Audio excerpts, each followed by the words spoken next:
Today is Tuesday, April 13th, 2021.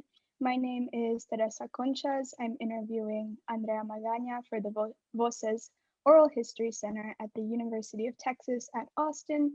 Please know, Andrea, that this recorded interview will be placed in the Nettie Lee Benson Latin American Collection at the University of Texas at Austin and the Brown University Library's digital repository. If there is anything you do not wish to answer or talk about, I will honor your wishes. Also, if there is a topic that you want to talk about, please bring it up and we can discuss it. Participation in this study is completely voluntary and you are free to withdraw from the interview at any time. Because we are not conducting this interview in person, I need to record you consenting to participate in this interview.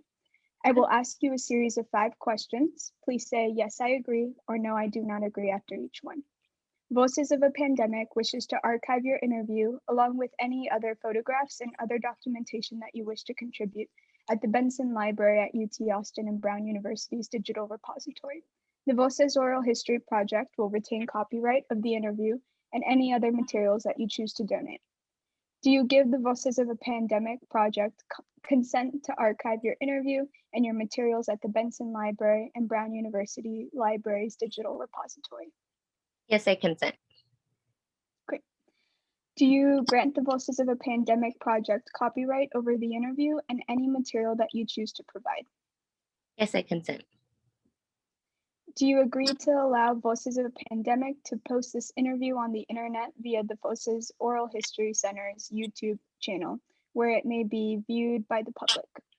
Yes, I consent. Okay. We have many questions in a pre-interview form that we have already filled out. We use that information from the pre-interview form to help in research. The entire form is kept in a secure server at the University of Texas, Austin. Before we send your information from the pre-interview form to the Benson Library, we would have stripped out any contact information for yourself or family members, so that will not be a part of your public file. Your public file will only be accessible at the Benson Library. Do you wish for us to share the rest of your interview and your public file to researchers at the Benson Library?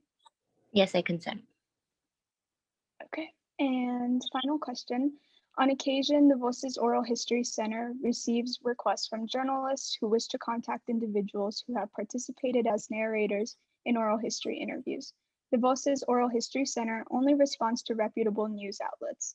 Do you give consent for Voces to share your phone number or email with journalists that are interested in your story? Yes, I consent. Okay. Okay. Well, thank you for that. We are going to move forward with the interview then. So, as we're opening up our interview, I invite you to share a bit about your story and identity, who you are, where you come from, and what you're up to these days. Okay, so I'm a recent college graduate. I graduated last spring from the University of Texas at San Antonio. I got my bachelor's in communications with a concentration in public relations. I'm currently a service administrator at HEB, the Central Checkout Department. A little bit about me. I basically work full time. I am a first generation student. I am also a documented student. And I basically just do that. Yeah, that's perfect. Okay, awesome. Thank you. And I want to recognize the immense loss and grief that we've collectively experienced on a global scale, but especially at the level of the Latinx community, since we know that we've been disproportionately impacted by the virus as essential workers and as a racialized group that experiences structural barriers in access to adequate healthcare, among other important resources. In spite of this despair, what brings you joy and hope right now? Who or what is sustaining you as we complete a year like no other under the pandemic? Something that is keeping my faith in this is just the overall support in community when it comes to times like these, especially when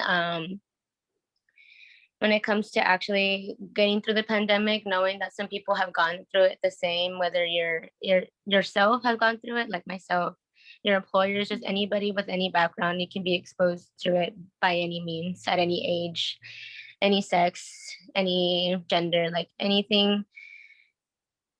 Sorry, I got a little nervous. For the most part, I just like that even in times of crisis, it's like where people can become vulnerable with each other and know that we can come together, especially when it comes to even just the Latinx community, and just the way that it's disproportionately. Yeah, no, that point that you brought up really resonates. I think that the pandemic has, I don't know, just thinking about my experience as a student, like I've witnessed a lot of like patience and flexibility from professors, and just like I really like the word that you used, vulnerability. It's so needed right now, and I really am grateful for those who have shown it or demonstrated it. I know, especially actually my last semester of college is when the pandemic had first hit, and was right in the middle of it. So my first half of my semester, I was actually going to school, and then out of nowhere, bam, online learning. Everything was like a bunch of changes. A bunch of professors were confused on the way that it would work. And I remember at that time, I also got titled full time at my job, and so it was a little difficult to balance both of them because you're trying to learn on a new server, a new way, because a lot of my senior classes were based on communication, were based on discussions, and it was harder to do that on an online format than it is to do it in person. So that was kind of interesting. But overall, I like the sense of empathy that I created among people, and my professors really helped me with being patient with me and knowing that I was a frontline worker. So I worked at a grocery store. So they knew that I was kind of hit with a lot more work, not just school wise, but work wise. So they were really flexible with me with that. And so with the pandemic, it really helped me share that empathy with others because I know how it feels, especially with my own coworkers that are going to school. I know that I was in their shoes, so I help them out as much as I can. So this really helps people that come together and really understand each other's differences. Yeah, exactly. Yeah, we're all in this together. Was there a particular like person, maybe family member or friend that you really leaned on, or that, yeah, like really brought you support or hope and joy during the pandemic and during these So difficult actually, times? during the pandemic, my boss at my old store when I was going through it and during the pandemic, she was really, really my rock because I remember I like cried to her in the office and I was like, Crystal, like I can't do this anymore. I can't do my job. I can't go to school. Like it's just becoming really overwhelming for me. I was like, I can't focus. I feel like my work here is not as best as it should be. And I'm getting overwhelmed with the amount of people. And especially during a pandemic, nobody knew what was going on. And, people were freaking out. And it got kind of overwhelming because you absorb that energy in the workplace. And she really helped me saying like, Andrea, like it's your last semester. You can't quit now. Like I can help you. I know that I just titled you full time, but we can be flexible with you. So she really helped me in regards to like not losing my mind. Yeah. And were there any like practices or routines that you developed to sort of care for yourself, to care for others, to bring like some sort of stability to you during this very unstable, unpredictable time? So actually during the pandemic, before the pandemic had even hit, my central checkout team wasn't as close as it was now. It was very based on like everyone in for themselves. Like everybody was just doing their things on their own agenda. So it was hard to work together as a team. And then once the pandemic hit, we couldn't that mentality was not there anymore. It was more of like, hey, it's like we need to come together, especially in a time like this, because our employees are looking to us for help, you know. And so it was a really good opportunity to build long lasting friendships. And I still talk to them to this day because even after this pandemic, we still like get together, we get coffee, and we just talk because we went through something. I guess you could say it was traumatic in a way because it was something we had never experienced before, and only us as each other knew how it was firsthand. Like not even our families understood because they didn't work in like service like we did. They didn't understand the stress that came with it. They didn't understand the amount of people that like came to us with their problems. We were like acting as psychologists even to our own partners, so it was kind of very emotionally draining. And so we kind of seek refuge in each other, and now I have lifelong friendships out of it. So I guess it kind of turned out kind of okay, you know? Yeah, I love that those bonds of friendship really deepened. You sort of already touched on this, but backtracking to early 2020, when did you first hear about the novel coronavirus, and at what moment did this accelerating pandemic become real for you? How did you come to realize the life-altering impact of the coronavirus? So I actually heard about it around, I want to say it was like around Christmas time when it started like coming up on the news, but it hadn't hit the Mhm, US yet. And I remember I was like, I wonder what's that all about. It wasn't until around January I was already planning a trip to go to Seattle with my friends during spring break, and that's when the pandemic had hit, like globally, mhm, as the mhm, restrictions started. And that's actually the reason why I had canceled my trip, because the first case was in Seattle, Washington. And I remember me and my friends were kind of unsure. We were like, well, should we go? We don't know what this is.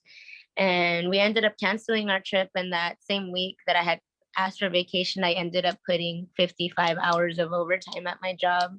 So it Oh, was kind of, wow. yeah. Wow. It was kind of like uncalled for. That's when it finally hit me like, oh, this is real. This is something serious. That's when I remember the day before I had closed my manager. And that day before that whole like complete like shutdown had come up, business was slow, steady, something as like just a normal average Monday. And then the next Mhm, day, you just imagine total chaos. Store was filled, shelves were empty, you know, like our partners were like sweating, they were like crying, like people were like intensely like impacted by this. And I remember it was such a complete shock and character. I remember that same week, HEB even changed their hours because it was hard to keep up with the supply and demand. So it was very like in a blink of an eye, everything changed. And I remember it was really overwhelming for a lot of people, including myself. So yeah, and to even imagine HEB like condensing their hours, closing, that just blowing my mind because yeah. HEB is such an establishment in San Antonio and throughout Texas. I guess on that, since we're talking about your job and sort of like the shifts there. So yes, you mentioned that you work at Texas-based grocery chain HEB. Can you talk about HEB's role during the pandemic? How did the pandemic change the day-to-day operations at your job? And if you would like to expand on maybe like, yeah, during that transition, like what kind of risks were you assuming? Did you feel safe going to work? So I actually, during my time at work, it was very nerve-wracking for me to actually even go to work. I remember I was putting in overtime and I was actually arguing with my family because they didn't want me to work anymore. They wanted me to stay home. They Mhm, didn't know what this virus was and they didn't want me to be at risk for it. And I remember I told them, I was like, I needed to pay for my last semester of college. I needed to graduate and I needed to go to work. Like, I'm sorry. mhm, And so I remember that was a really big point of conflict for me. I remember I also myself didn't feel comfortable going to work, but I remember going because I felt a sense of obligation to my employees because I knew that they had every other reason to stay home, but they still showed up for their shifts. And I wanted to be there with them on the front lines and being there to support because, in the end, especially with HEB and its role during the pandemic, HEB actually donated food to like healthcare workers, mhm, donated money. They actually even like raised our wages during that time. And they were very like our time and attendance policies were lifted because they didn't want to hold partners accountable, especially during a time where things are uncertain.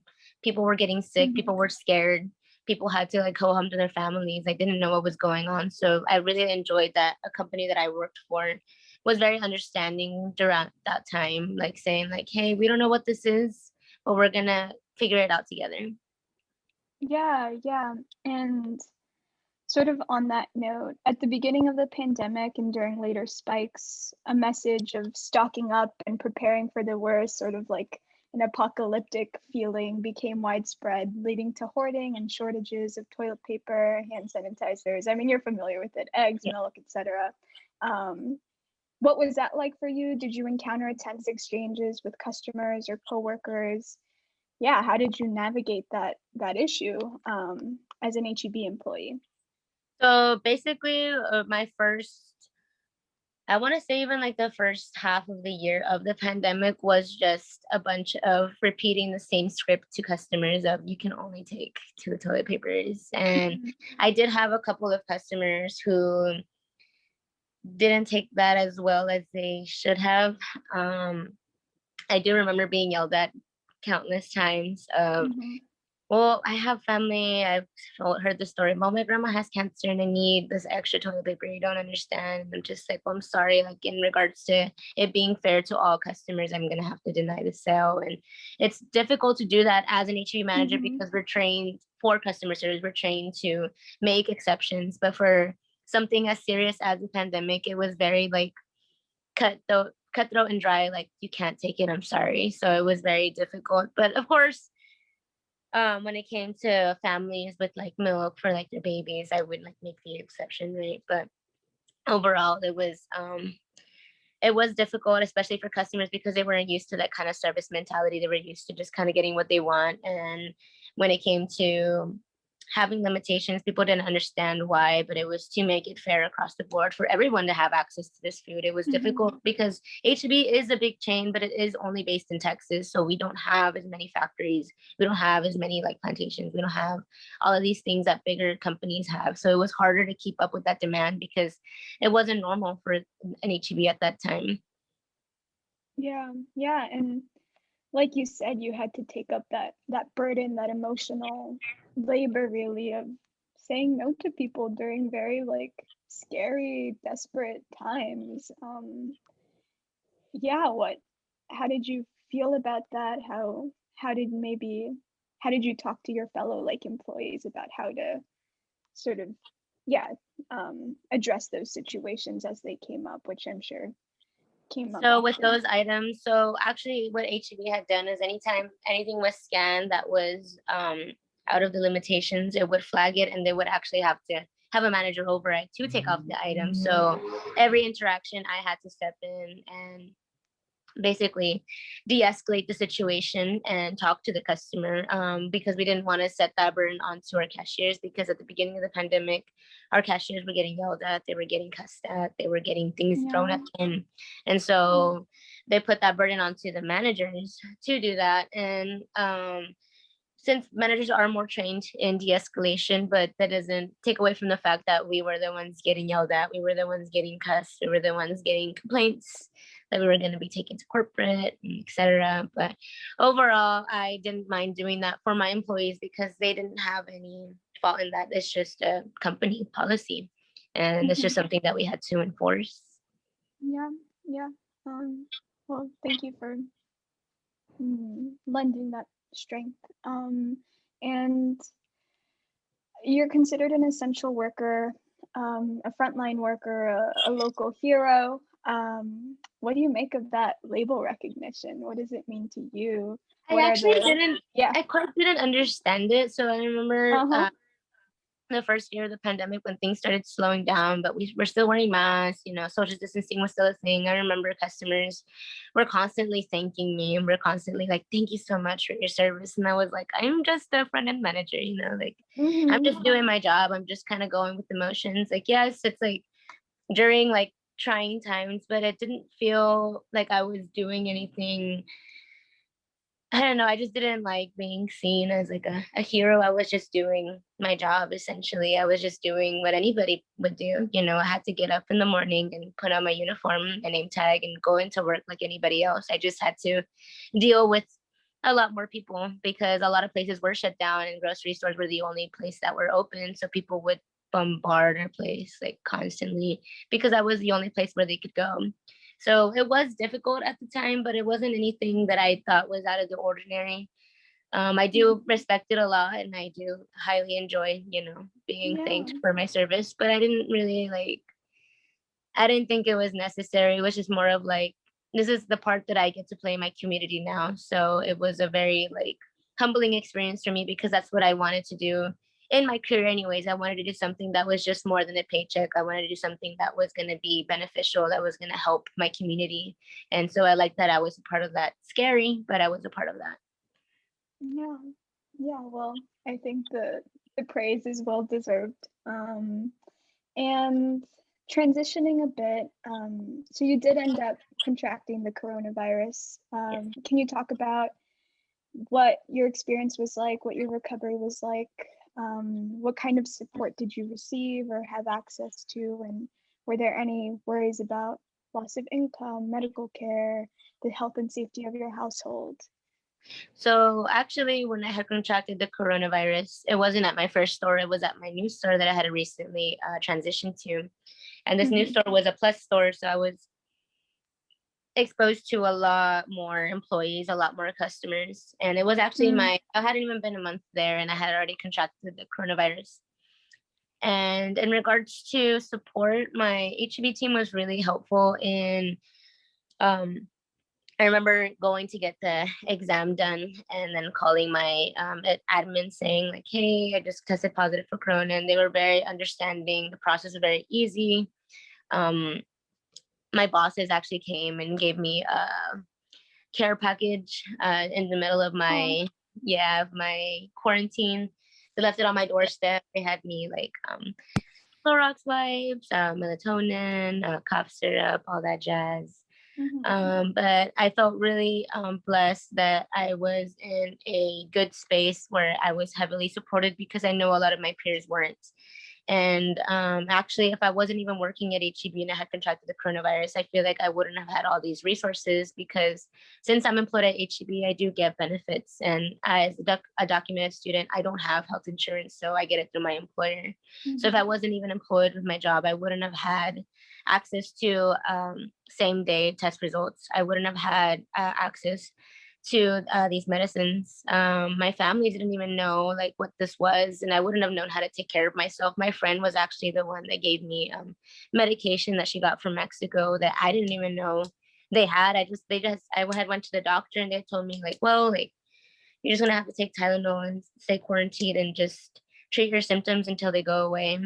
And so I felt really blessed that I had those resources, but it really like put into perspective because I got scared because I was exposing my family to it and my family didn't have health insurance. They didn't have resources like I did. So it made me feel not only like blessed, but it also made me kind of angry that I have to be working to get these benefits. These should just be access for everybody. I shouldn't have to be risking my life, to get these benefits. So that kind of put things a lot into perspective on how things are handled, especially in the medical community and with Latinos. Exactly. Yep. Sort of on that note of access to resources and how these like larger institutions handled the coronavirus. You live in San Antonio, a metropolitan city located in South Central Texas. Can you talk about how you observed and experienced crisis management in response to the pandemic from your local and state government leadership? What kinds of actions were taken, not taken, maybe taken too late to control and stop the spread of the virus in your community? So how did you observe the local government, the state government? So from a local standpoint, I think that at the beginning of the pandemic, they were doing really well with social distancing, with closing down places, having curfews. But the only thing that I didn't quite agree with was the lifting of these things. I feel like they lifted them a little too early in the pandemic. Even they had lifted these sanctions before there was even a vaccine available that there is now. So I feel like that also had a big role in the way that it was being spread, especially among the community. And I feel like it was kind of predatory in a way because San Antonio is majority Hispanic people that don't know about these things, that don't have access to this information like we do, that might not even have access to internet to know about these things. The only thing they hear is the thing on the news. And so I feel like it wasn't really from a fair standpoint. I feel like our local government was acting more upon a profit standpoint of like, well, we need to start getting businesses open back up. And I feel like Texas is very big on businesses and having that income and the economy being stimulated, which I don't mind. But when it comes to putting people's lives at risk, that's when it became a problem for me. Yep. I would agree with you there. I think I also noticed that the local government was facing a lot of pressure from the state to open up. And what kind of popular messaging did you receive about the virus? Where did you access news and updates? So most of my news and updates I came from was actually from Twitter, mainly because it was real time. It was from people in the community. Just because the things that were being said on the news, I didn't quite trust at the time because they were saying like, oh, well, you don't need to do this, or you don't need to socially distance anymore. You just have to wear a mask. Or if you're socially distanced, you don't have to wear a mask. You can still go to gatherings. So I didn't quite agree with that. And I felt like people on Twitter are not afraid to be honest. They're not afraid to say the truth. And not afraid to expose companies and government officials for their practices. So a lot of my information came from Twitter itself. Yeah, yeah. Good. And now sort of getting into like the more, I don't know, like the broader trajectory of your experience during the pandemic, and your own like personal growth. As an active and devoted young person, this past year has been a time of personal and professional transition. You mentioned that you graduated college. I know that you moved houses and you attained a work promotion, which is awesome. Could you walk us through some of those moments of celebration, of struggle, and growth that occurred within this larger context of the impeding pandemic? Yeah, just Of whatever course, you want to share. Any no problem. that stick out to you? So when the pandemic had started, that's when I was about to graduate college with my bachelor's. I Mm-hmm. ended up finishing my degree, all while the pandemic was still going on. Mm-hmm. Once I had graduated, I actually went through a phase of kind of uncertainty because a lot of places were closed. The job opportunities were scarce because places were closing down. They were going bankrupt, especially in regards to communication. It has to do with a lot of in-person, one-on-one meetings, and that wasn't a thing when the COVID a pandemic had started. So it was kind of difficult for me to start career searching after my degree. Mm-hmm. And so I kind of just stayed my focus on HEB because I noticed that even through a pandemic, the grocery store was still open, so these opportunities were still available. And so as I furthered my career with HEB, I actually got a promotion to a bigger store with a better position. At that time, I also was not living in the best living conditions. And once I had moved into a bigger store, I could afford to help my parents out to move to a better house. And so that was actually very worth celebrating. Um, After that, I did end up catching the coronavirus, but it actually proved to be kind of beneficial for me because during my time in quarantine, I actually felt like I had lost a little bit of my sense of humanity because I was so in a sense of like work, work, work, work. And I felt like that was my whole identity. And during quarantine, I remember how it was to be human, that I had to take care of my body, that I had to be there for myself, and I had to be mindful of how I am with my sanitary practices. And so it really helped open my eyes to becoming more human, to becoming more empathetic, and to enjoy life a little bit more because it kind of like scared me. I was like, wow, like this could have taken my life, but it didn't. But it was a very humbling experience for me. So I don't regret getting the coronavirus. It wasn't a nice experience, I'll tell you that, but it was a very eye-opening experience for me that I wouldn't take back. I actually take a lot of lessons from it. And so overall, during the pandemic, which is still going on, once I went back to work, things started getting a little bit more normal. I actually ended up getting the COVID vaccine through my employer, so that helped out as well. So everything was just kind of like falling into place. Things are still kind of uncertain, but things are slowly but surely falling into place. So Yeah. Yeah, you mentioned sort of like the fast-paced movement of the pandemic, in your life, in your day-to-day life, and that you, yeah, were putting in overtime at HEB, were an essential worker, and that, like you said, you were sort of losing your humanity, your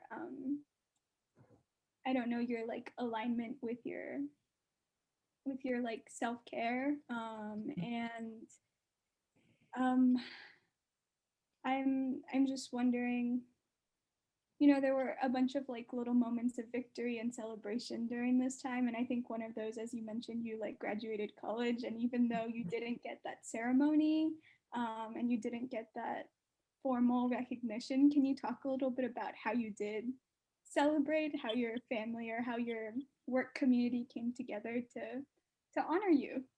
So actually, my team at the time that I was telling you about, that we built a good connection. They knew that I wasn't going to be able to cross the stage, and I was upset about it, but I was kind of more focused on like, well, I have to work anyway. So, but they ended up making a surprise graduation for me at my store, socially distanced, of course. But they Mhm. ended up making a little celebration in the back of our store. They built a little like stage out of like the Yeah. produce boxes that we have in the back. It was really sweet. They got me a gift basket. They bought me an Apple Watch. Like they got me as much recognition as they could, because they knew that I had worked my butt off to get my degree. And even though I couldn't cross the stage, they made it as memorable as they could for me, because they knew my circumstance at the time, that I couldn't pay for school because I don't get financial help because of my documentation status. And they knew that I was a manager because I was trying to pay off school. So they knew that I put in a lot of sacrifice for something that wasn't going to get recognized. So they tried their very best to do it as best they could, and it meant the world to me. Like, I might have not have been able to cross the stage at my own school auditorium, but I was able to do it with the people that I care about the most. So in the end, I ended up winning. So Yeah, that was a very beautiful moment to witness. And I'm glad you shared some of that with us. Sort of taking um, a more critical turn, I guess.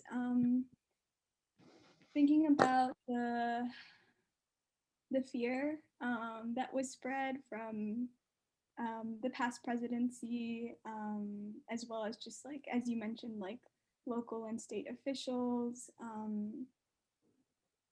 Yeah, there was this fear of like the other, the sort of framing the virus as something foreign, as um, yeah, and blaming it on foreigners, right? And I'm wondering if you can talk about how you have experienced or witnessed the pandemic's damaging effects on the lives of immigrants, this like rising anti-immigrant sentiment, and maybe even like talk about how that perhaps shifted when we transitioned from the Trump presidency into the Biden presidency, if you noticed so that. actually, during the Trump presidency, while the coronavirus was happening, Mm-hmm. he was actually going through the Supreme Court motions of removing the action taken place by Obama's deferred action for childhood arrivals. So that program was always on the fence of like, it's going to be canceled. No, it's not. It's on its way of being canceled. No, it's not. So it was very back and forth energy. So it was very conflicting for immigrants such as like myself Mm-hmm. on going to reapply, because we didn't know that our lives were going to be put in danger, because our ex-president Donald Trump was saying that if the program was to be rescinded, people would be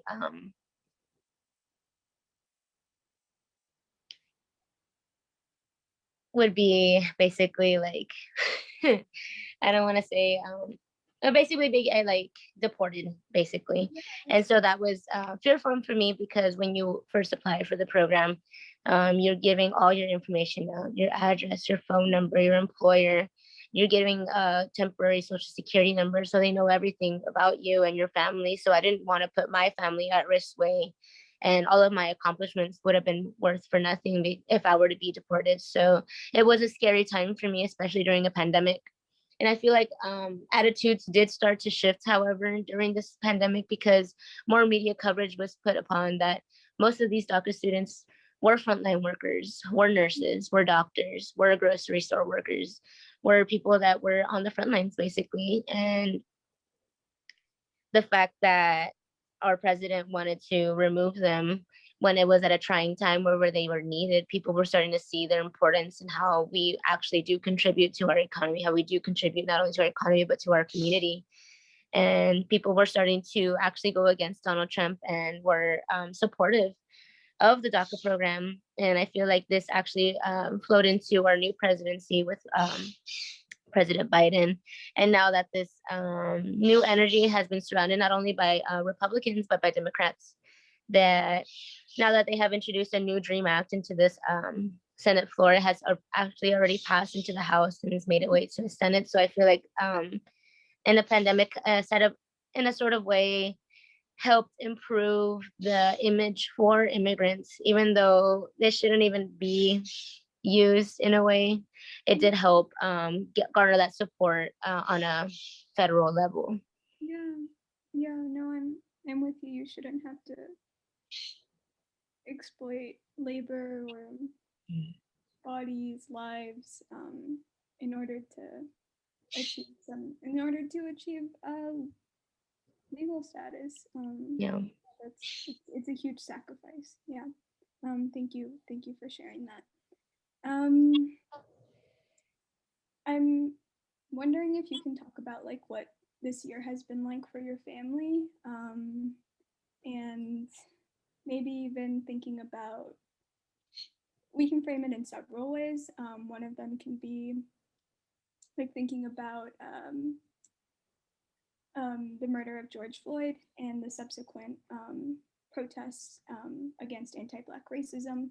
How did you notice how that was covered in maybe like Spanish-speaking media? If you want to speak about that, or like if you like were involved with any of that, whether it be like on social media or physically in person, and yeah, maybe like, were there any tensions in your household or among your extended family? If you want to talk about sort of the Latinx relationship to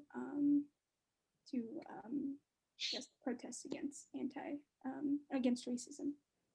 So actually during that time of the protest, I remember hearing that COVID rates were spiking up because of people coming together to protest the murder of George Floyd.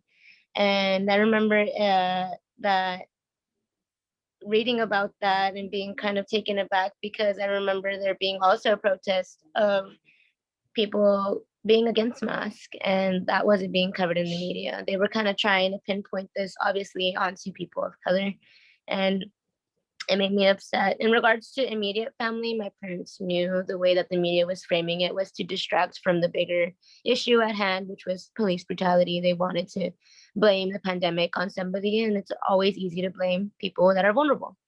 And in regards to extended family, I remember getting into some arguments with extended family about this, because they obviously believe what the media was telling them, and they were saying how this was the reason that there wasn't a cure, and that there was that we needed this is why we needed separation, and this is why.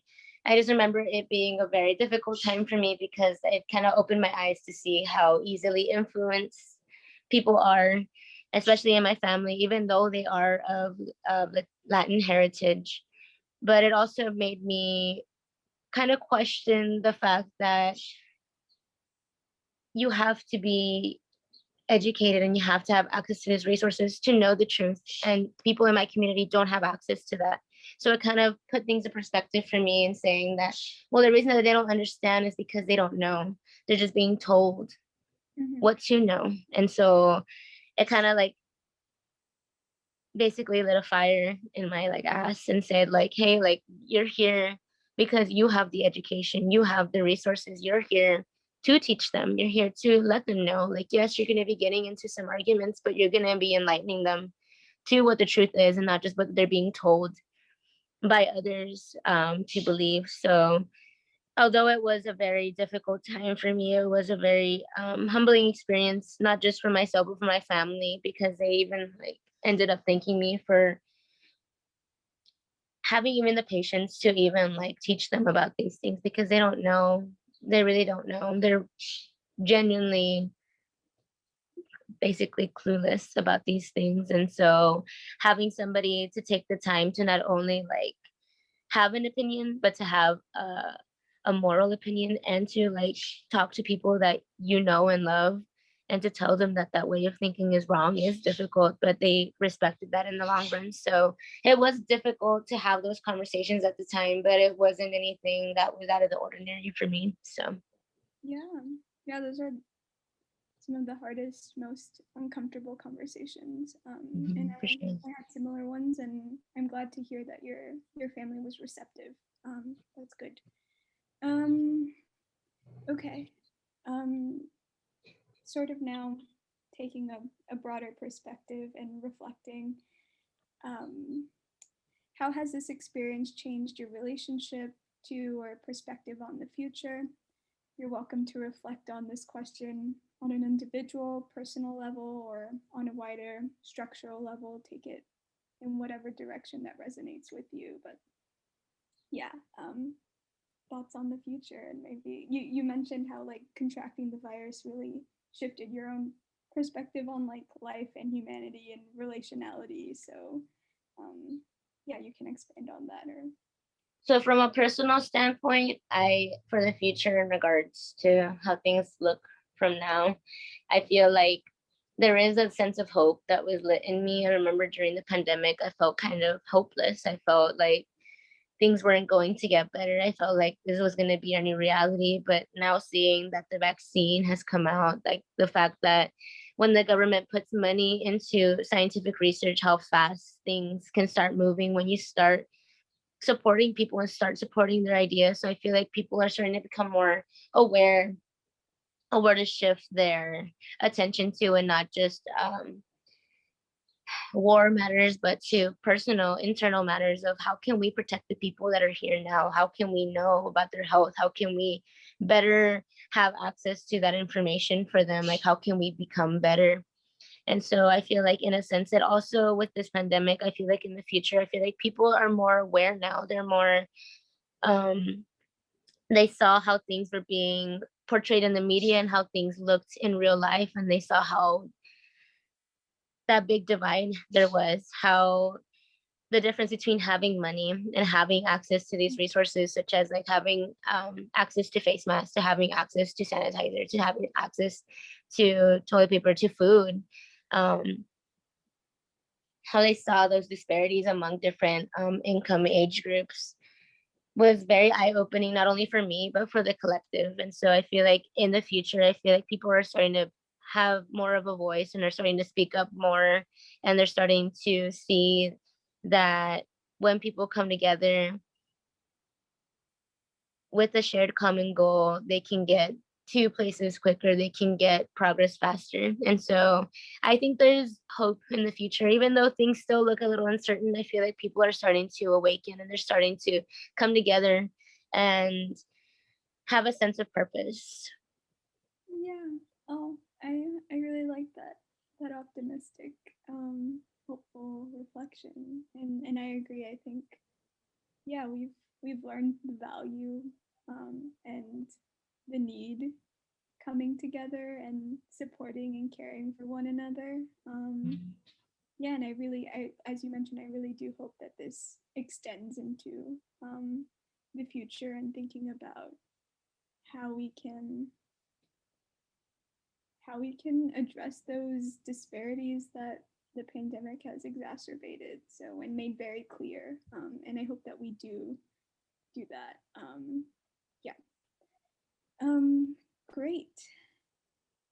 That's all I have for you. To conclude, is there anything else related to your experience during the pandemic that you would like to speak on that we haven't addressed yet? No. No? Okay. Well, thank you for your time, Andrea, and for lending your valuable story and voice to this project. I really appreciate it, and No problem. the others will too. Thank you. Thank you.